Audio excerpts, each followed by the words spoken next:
I don't even know what to do today. Well, you jerked a honey pop around 6 to 8 times now. Look, mate, just because I played honey pop, it doesn't mean that, you know what, I'll just go outside. What options are there if you go outside? Buying some crappy food at McDonald's? Socialize, I guess? You're joking, man. Come on, there are games on Steam waiting to be played. Right, let's check some of the games you've got here then.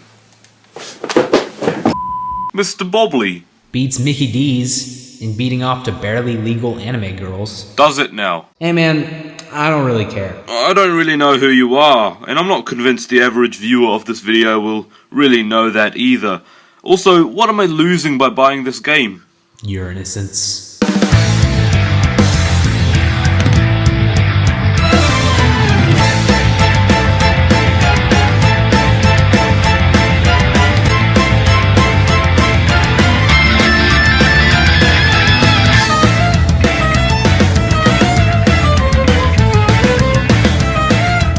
Welcome to BLUESHELLED, the show where something I review gets either a positive perk or a verbal storm of blue shells. Though today the product in question has such a negative magnitude that it means that the act of reviewing it is a job for two. So here's logical gaming.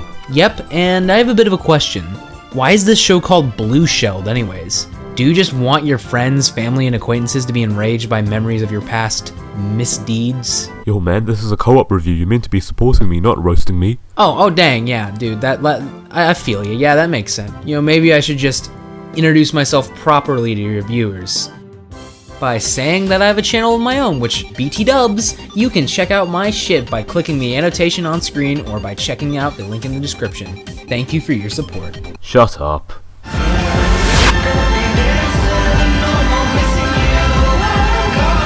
Ever watch Bob the Builder? Have you ever thought to yourself, you know, this show's pretty great, but that main character, man, he's just not obese enough. Or doesn't have a clown nose.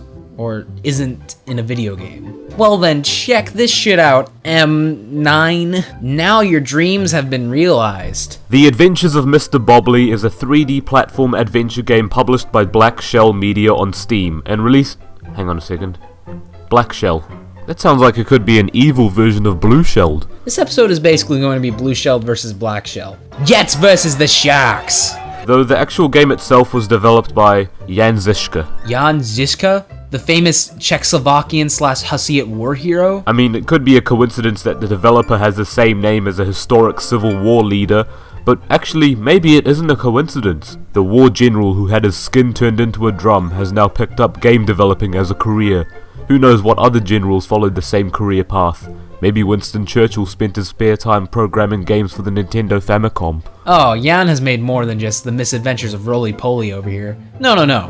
Jan is an experienced game dev who has worked on the likes of Ski Park Tycoon.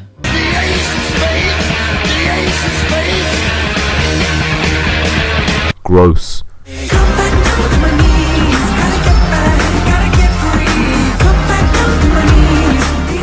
See, we were gonna talk about the presentation, but as you can see, the graphics are some of the worst piece of garbage your retinas have ever had the misfortune of looking at. And that's just talking about his nose, man. At a first glance, the levels themselves don't look awful, but if you take a look at some of the areas in the game, and especially that background, the textures look unfinished at best. The same grid lines of grey all throughout, bland floors and roofs, and some buildings having the most boring loops of climbing up so many staircases. A stairway that certainly is not towards heaven. And the music? Well, it's just a bunch of stock music that repeats for around 3 minutes and then just awkwardly stops. During this really eerie silence, it kind of makes you want to stop and reflect on your life choices so far. You know, the ones that led you into purchasing this piece of rubbish. And when the music does play, it's the kind of goofy stock music that would be in a game like Garfield Kart. And that game is already depressing as it is. Ultimately, what will make you concerned for Mr. Bobley right off the bat is the way he runs. He looks like a slow-motion rugby player that has to take a dump with broken arms.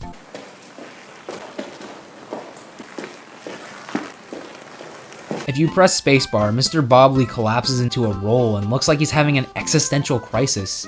Sometimes when you land a car upside down, Mr. Bobley will just roll out in this position, and it looks like his life just flashed before his eyes while he crashes his vehicle. We're all gonna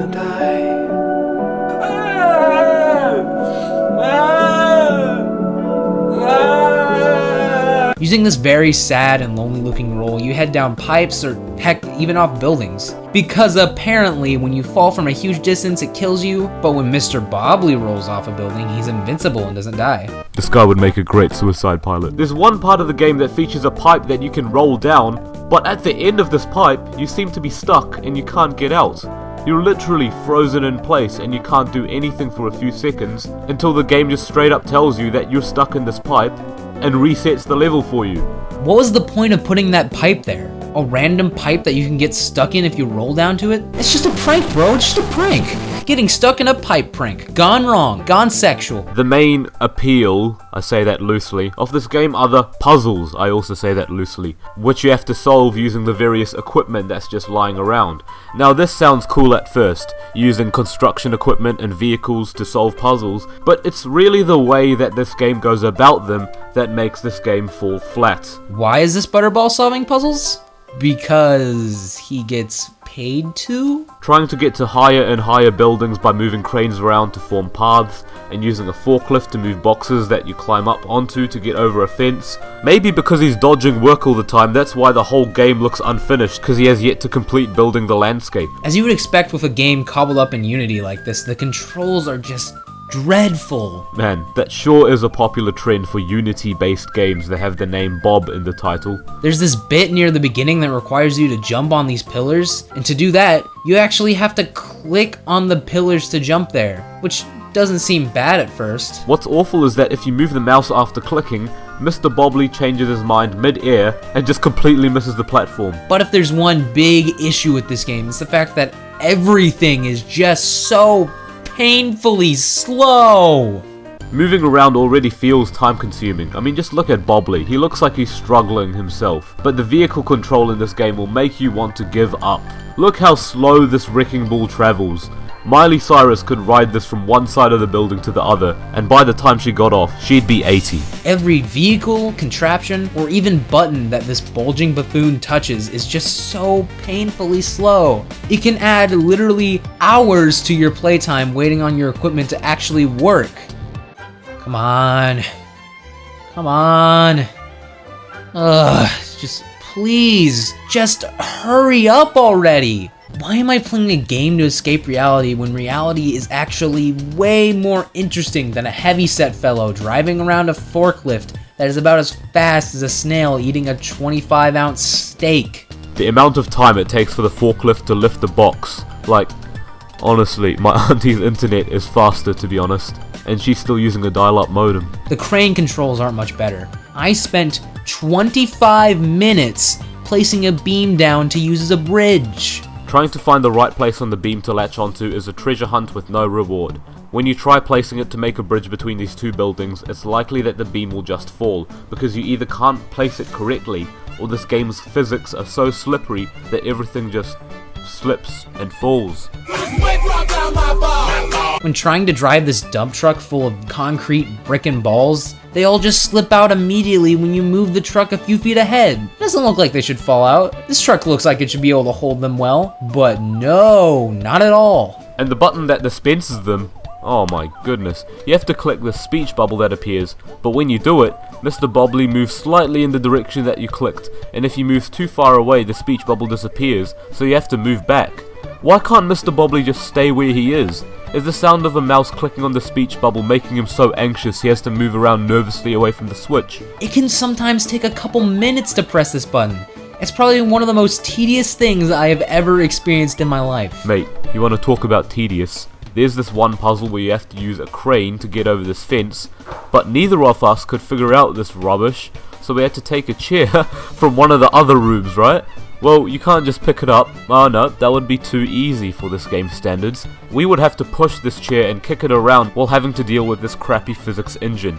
It can take hours if you end up getting stuck in the corner or even the doorway, or accidentally push it off the building. Then you have to go back upstairs and start from there.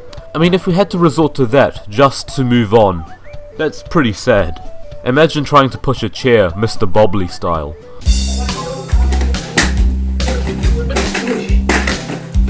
The amount of times similar situations pop up in this game is actually appalling. Like, I'm super triggered right now. I I just want to roll into a ball like Bobley and think about why I even agreed to play this game. One portion of the game lets you run onto the road and try to dodge cars. Guess what happens when you get hit? He needs some milk! It just goes to show how sad it is that Mr. Bobley has to be this slow. You can barely manage to dodge some of these cars, and it can make puzzles twice as long as they should be. I could do fucking laundry while I wait for Bobley to get his ass to the other side of the building. But what about the game controls in general? Anything that requires movement, even just the simple act of running around, controls so sluggishly. Every little thing you do in this game feels awful to control. It's so bad that the tutorial section will take you like 20 minutes to actually complete, because jumping feels like trying to open a Coke while your hands are covered in Vaseline. I mean, this game had a nice idea going for it. It could have been okay, and I'm not trying to crush the spirits of any indie developer that wants to get into making games like these. But then again, something like this can't really be criticized nicely. It's actually tragic.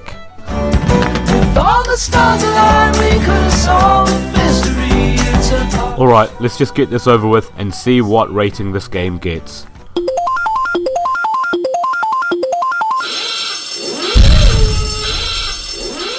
Yeah, don't know what else you expected. Now personally, I was hoping for the Starman or like the Super Horn or something, because I feel like this game is one of the finest crafted games ever created, man. Like, the way that the forklift moves with such grace is just so... Nah, mate, it's bad. Let's skip the irony. Let's go straight to the point. It's a bad game. This is MasterJakeStudios, and this is Logical Gaming. We promote an end to this video. Kakite ano.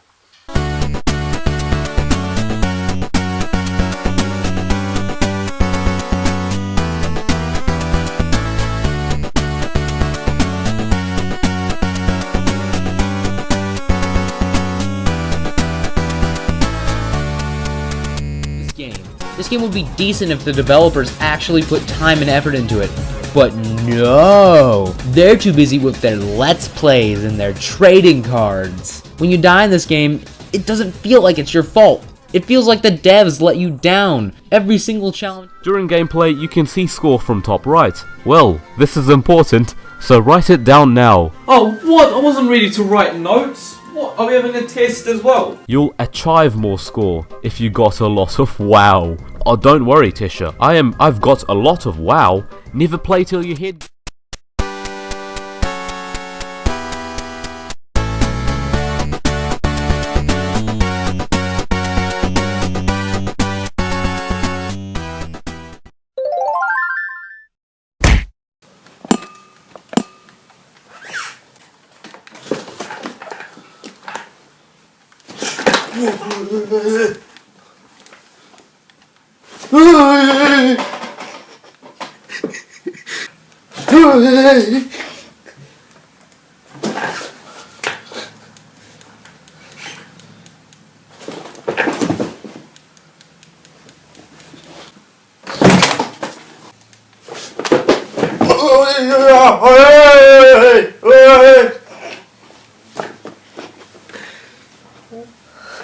Ah, that actually hurt my ass.